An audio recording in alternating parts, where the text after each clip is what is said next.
Welcome back to Soda City Live. Next week, the Columbia Music Festival Association will be presenting Ann Brodie's Carolina Ballet production of Giselle at the Township Auditorium.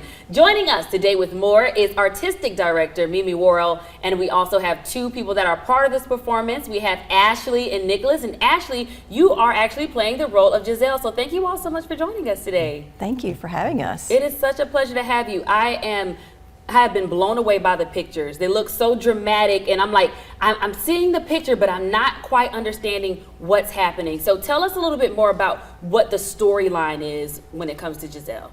Well, it's a 19th century ballet. It's in 2 acts, and it's actually the story of a village young lady who falls in love with a prince who's come to the village, and he's in disguise.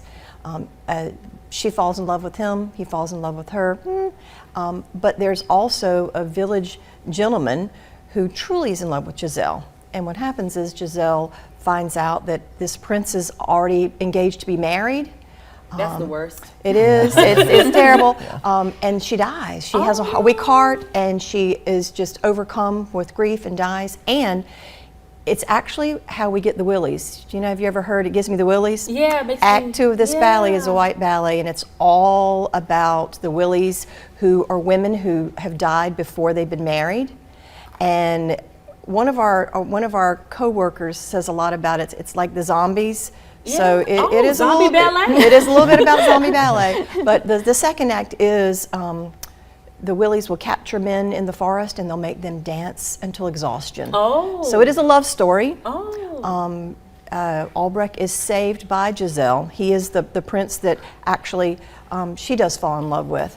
And she saves him because dawn comes, and he's able to not be danced to death. Oh, goodness. And Nicholas, that's who you portray? Actually, I'm dancing in the village. You're one of the people that just... You have dance fever? Yes. Tell the story. There's a grape harvest festival that goes on, and Nicholas is one of the gentlemen that dances at the grape harvest. We crown Giselle as queen of the grape harvest, and then it goes from there. Awesome. Tell us what it was like for you all in rehearsal to kind of be able to do the performance with the set and the stage and everything. You've done these rehearsals, and now you finally have all of the stage and the costumes and everything put together. What has that been like? It's been wonderful putting it together.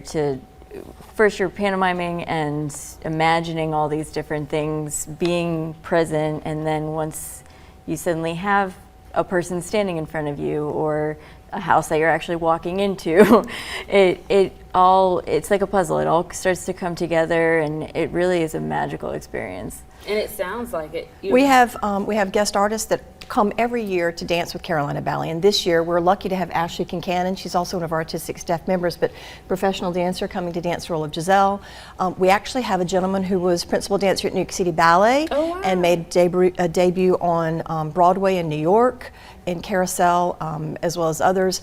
Amar Ramasar, he's going to be playing Albrecht with Ashley Kincannon as Giselle. Whitney Huell is originally from Columbia as well. She's a principal dancer with Kansas City Ballet, and she's coming back to dance the Queen of the Willies. Okay. She's just finished dancing that same role with Kansas City Ballet. They had a wonderful, wonderful run of that, but she'll be with us as well.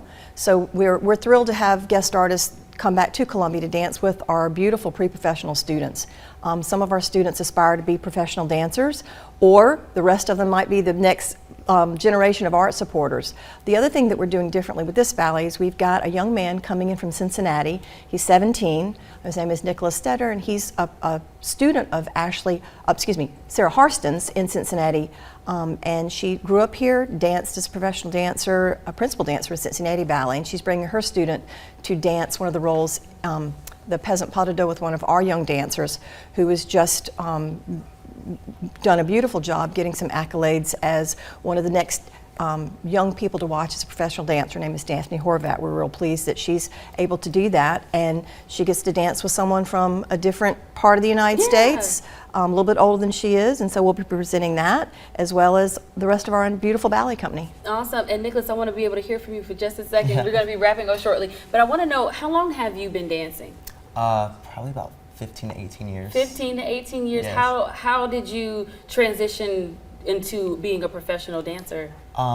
Little bit by little bit, actually. I went to school for a bit. I came back, started teaching, and love being on stage. So Beautiful. it's always an option, you know. Awesome. Always And an Ashley, how opportunity. about yourself? I've been dancing for about 30 years and professionally for almost 20 years.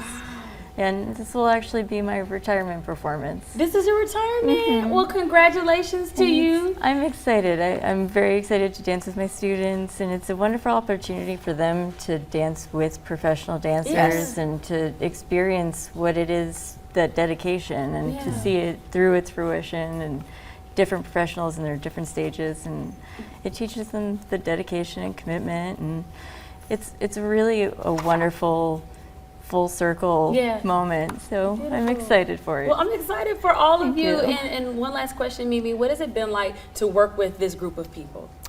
Well, I think the best thing about Ann Brodie's Carolina Ballet being at Columbia Music Festival Association is our executive artistic director is always in the art scene in Columbia, actually in the United States, and he directs us with wonderful ballets. The students do get a chance to grow up with the ballet company, so we see them from the time they're 3 up until they're professional dancers themselves, and it does create a circle.